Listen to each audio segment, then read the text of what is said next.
Halo Sobat Rayu Farm, selamat datang kembali di channel kebanggaan kita semua, channel yang membahas tentang peternakan, pertanian, dan perkebunan. Saat ini kita sedang berada di peternakan lele milik Rayu Farm. Kita akan bertanya-tanya secara langsung tentang bagaimana pembudidayaan ikan lele hingga proses pemanenan dan juga tips atau cara yang ampuh untuk mendapatkan hasil yang maksimal dari peternakan ini.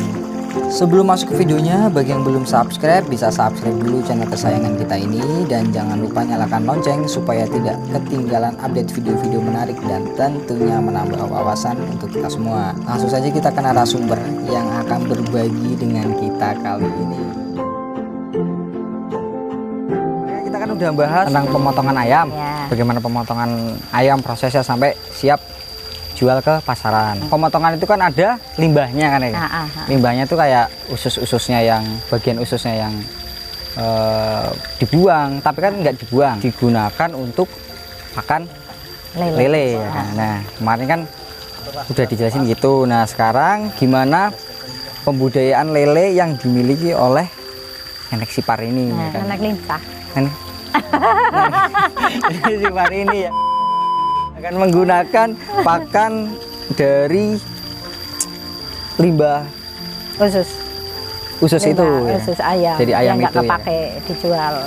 Oke, langsung aja kita masuk ke topiknya ya. Usaha lele ini dari kapan, Nek? Dari sejak aku punya usaha pemotongan ayam. Pemotongan. Sejak itu baru kemotivasi pengen lele. Dulunya kan udah pernah kita pengen punya kolam lele. Ternyata nggak seindah yang aku bayangin. Kayaknya enak ya, panen lele banyak, kita naruhnya di kolam kecil-kecil nanti besar. Ternyata aku pakanin pelet, hasilnya itu saya rugi. Dulu aku satu kolam ngisi 10.000 lele. Iya.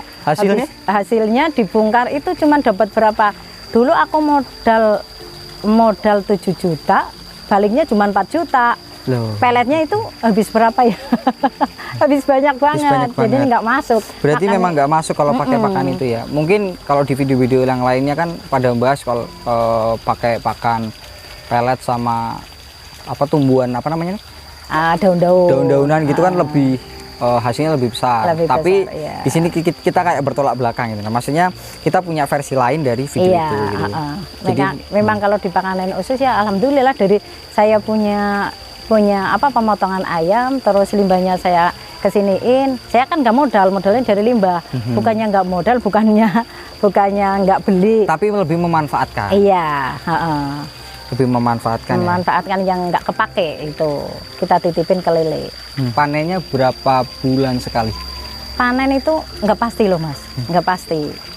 Itu cuman kalau misalkan lelenya udah ada pengepul datang, kan silih ganti, pengepulnya datang, Bu, lelenya udah besar gitu. Tapi misalkan udah ada yang 1 kilo, minimal ada 1 kilo yang paling besar, saya bongkar. Tapi belum ada yang 1 kilo, belum saya bongkar. Jadi targetnya 1 kilo yang paling besar. Satunya 1 kilo. Iya, target paling besarnya. Iya. Nah ini kenapa kok pinggirnya dikasih plastik ini? Iya, karena ini kan belum permanen. Ini kolamnya itu asal-asalan. Oh, masih asal jadi aja. Berarti yang penting menghasilkan kayak gitu. Oke, berarti kedepannya ini mau di semen ya Kemang? Iya, coba aja nanti rezeki ke depannya. Oke, berarti ada niatan buat nyemen. Iya, ya. Tapi nggak ada pengaruh, kalau misalnya dirubah dari ini kan plastik, dirubah ke semen, nggak ada pengaruh. Enggak, malah lebih bagus. Malah lebih bagus semen. Rawan itu apa namanya ya? Misalkan kayak tanah kan bisa di rong-rong lele itu bisa jebol. Kemarin juga aku habis jebol ini. Habis jebol nih? Iya, 2,5 kintal kayaknya yang 2 jebol. Kintal, sekitar berapa itu nih kalau dijual nih 2 kintal? Ya, sekitar 2,5 kintal kali 20. 5 jutaan. Rugi 5 juta ini ya. Ya nggak rugi sih. Mungkin belum rezeki. Menyiapkan ada rezeki yang lebih bagus dari itu. Buat hati-hati ke depannya juga mungkin ini. Ada yang kurang dari diri saya. Apa kira-kira itu yang kurang? Ya ada aja. Kita kembalikan ke diri kami sendiri. Oke, lanjut nih. Ini kan ruangan terbuka nih, Kak? Iya. ini pengaruh nggak sih Nek sama kan hujan dan sebagainya Iya, kan? Hujan tuh pengaruh nggak sih Nek sama Enggak biasa aja. lele ini? Cuman kalau banyak hujan kita harus hati-hati, lebih hati-hati. Takutnya ya kayak gitu. Airnya kepenuhan kan bisa lelenya keluar dari kolam. Akhirnya kan kita yang kurang hati-hati juga. Harus sering apa? Misalkan kita pulang, ini kan agak jauh dari rumah. Ada hujan lebat, harus kita ke sini lagi, datang ke sini lagi. Kita lihat, takutnya itu kan airnya ketinggian. Ada yang bobol gimana nanti kan apa ya rugi lagi.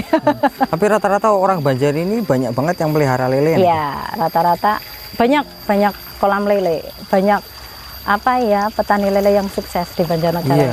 Banyak banget. Waktu tadi jalan ke sini banyak banget tuh yang pelihara lele kan. Juga ada yang abal-abal, ada kolam di depan rumah dibikinin, kan ada sisa-sisa makanan yang nggak kepake, pasti dimanfaatin. Ibu rumah tangga itu banyak. Pasti dimanfaatin. Tadi untuk modal Nek, untuk modal per satu kolam ini kan ada 8 kolam ya? Iya. Satu kolamnya itu isi berapa tadi? 40 sampai 50. 50 itu berapa juta buat satu? Paling-paling berapa sih aku keseluruhan paling-paling modal berapa lah? 6 jutaan sekitar segitu. Nah, sekitar segitu untuk mengisi 8 kolam. Ini jenis lele apa ini? Jenis lelenya jenis lele biasa. Lele biasa? Iya. Lele apa sih? Lele jumbo bukan ya? Iya, lele dumbo. Lele dumbo. Jenis lele dumbo. Iya. Emangnya lele dumbo ini maksimal? Cepat besar. Oh, cepat besar juga? Iya, gampang besar.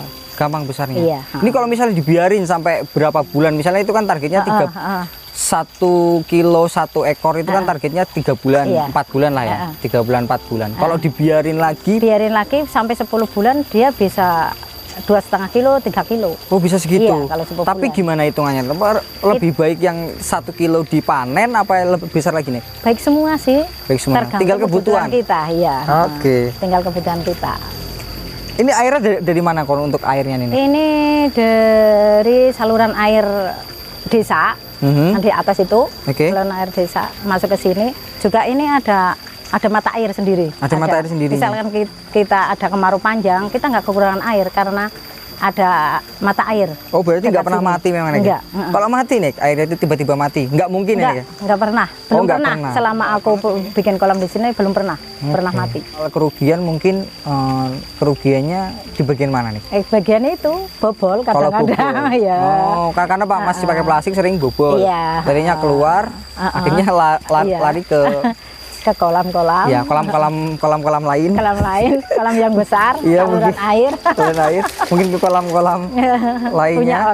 Punya orang mungkin juga. Ngasih makan lele itu sehabis pemotongan selesai, Mas. Setelah pemotongan selesai, langsung limbahnya dibawa ke sini, langsung dikasih makan. Kasih makan. Berarti setiap pagi nih. Tiap pagi, tiap selesai pokoknya selesai motong jam 6, setengah 7 dibawa ke sini. Setengah 7 sampai dibawa sini dikasih makan. Iya. Nah berhubung ini kan belum dikasih makan karena membuat video. Iya. Kan? Nanti kita menyaksikan gimana cara kasih makannya. Bareng-bareng kita lihat gimana kerakusannya lele ini untuk makannya gitu kan.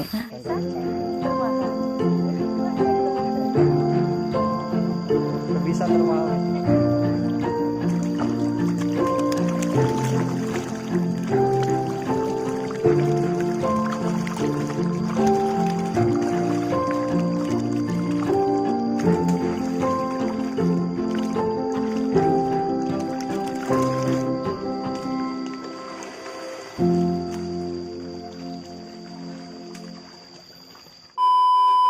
Resiko lele kalau misalnya telat ngasih makan tuh gimana nih? Lele itu pokoknya misalkan kita nggak sempat pagi, pokoknya dikasih makan aja.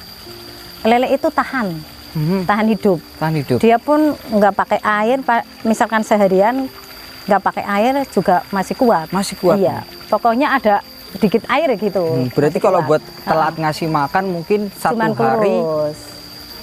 Masih nggak, cuma kurus? Iya, cuma kurus. Nggak tambah bobot. Dagingnya kan nggak, dia kurus kan jadinya kurang bobotnya. Oh iya, kalau kurang bobotnya lebih berkurang ya. Oh itu resikonya di situ, bobotnya lebih berkurang. Nah ini lelenya tuh ngambil dari mana nih? Belinya di mana? Lelenya itu dari pengepul. Kita tinggal telepon. Tinggal telepon. Dia biasanya kalau lele besar aku itu dicek ke sini, dia datang ke sini dicek. Oh, malah datang ke sini iya, sendiri dicek. lele dicek. Ini Bu udah gede-gede dibongkar aja. Ada yang ngecek lah. Berarti nggak harus kita yang ngecek lelenya udah. Enggak, ada yang ngecek sendiri. Yang datang sendiri ke sini. Yang nyari lah yang iya. nyari.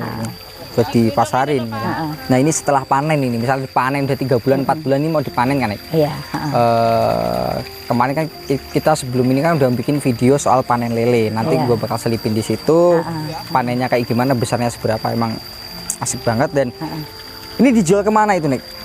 Dijualnya biasanya pengepulnya itu kadang-kadang kalau lele besar itu ke Temanggung. Ke Temanggung? Iya. Bukan area sini lagi nih, Banjarnegara? Ada, misalkan lele sedikit biasanya Temanggung kan senangnya lele besar. Kalau Banjarnegara kadang-kadang lele besar itu buat pemancingan, cuman buat pemancingan. Kalau dijual kurang laku. Kurang laku? Iya, kalau besar. Paling kalau di Banjarnegara itu apa sih ya? Lamongan, lele Lamongan yang laku. Lele Lamongan? Iya. Oke.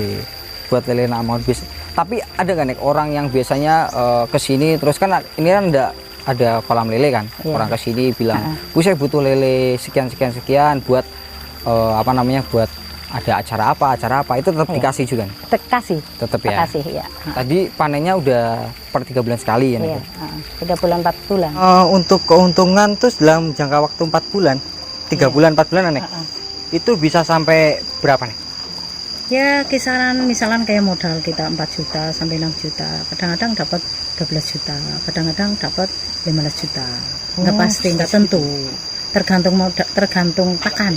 Kalau pakannya banyak hasilnya banyak, kalau pakannya sedikit hasilnya dikit, tergantung. Nah terus ini kan namanya ini kan makhluk hewan kan Nek? Iya, iya. Pasti ada sakit apa dan sebagainya. Pernah Nek apa? Ya pernah. Satu kolam itu pernah, tapi nggak di sini. Alhamdulillah kalau di sini sehat. Yang di rumah. Pernah satu kolam itu kena cacar. Oh kena cacar, iya. Penyakit cacar nih ya? Iya, penyakit cacar. Cacar itu kulitnya bolong-bolong itu loh Mas. Tapi itu pengaruh Bisa. sama bobotnya nggak nih? Iya. Dan apa pihak pasarnya Pengaruh nanti? semua. Oh, berarti lebih harus berkurang? kita obatin sampai dia sembuh. Sembuh ya. dulu. Yang penting dia sembuh dulu. Cacarnya sembuh dulu. Iya. Kalau misalnya buat kalian yang mau pesan-pesan lele dalam jumlah besar, berapa ton nih? Iya. Maksimal berapa ton di sini? Ya Kalau mau terserah, ton juga bisa. Kan Ton kita bisa lebih temen, Oh, kan banyak gitu. temen. Oh berarti siap ini ya? Iya, Oke. siap. Jadi siap untuk mengadakan lele dalam jumlah tontonan. Porsi besar, Iya. lalu kecil, siap melayani. Siap melayani. Dari Rahayu? Farm. Dari Rahayu Farm. Iya. Oke. Dan ini ya buat the last nih terakhir nih. Pesan-pesan untuk yang mau usaha lele atau yang mau usaha-usaha lainnya tuh para pengusaha lah intinya apa nih? Monggo yang pengusaha-pengusaha pemula lah ibarat ya. Kalau pengusaha pemula itu kan resikonya belum tahu. Ya. Nggak seperti orang udah kayak saya lah, termasuk udah nenek kan udah udah apa ya, asam garam udah puas pokoknya. Udah puas tahu sama. pokoknya yang nggak boleh, yang harus kita kerjakan apa. Motivasinya sekarang ya pokoknya semangat. Usaha itu harus 1 kita doa, 2 telaten, tekun, sabar. Karena kesuksesan kita apa ya, tidak luput dari kerja keras kita. Semangat dan selalu semangat. Itu tadi barusan adalah pembahasan kita bersama Nenek Sipar dari Rahayu Farm tentang bagaimana cara beternak lele. Semoga sedikit banyak bisa menambah wawasan dan bermanfaat untuk kita semua. Jika ada salah kata, saya mohon maaf dan sampai jumpa lagi di video-video selanjutnya. Oke, buat kalian tetap semangat dan goodbye.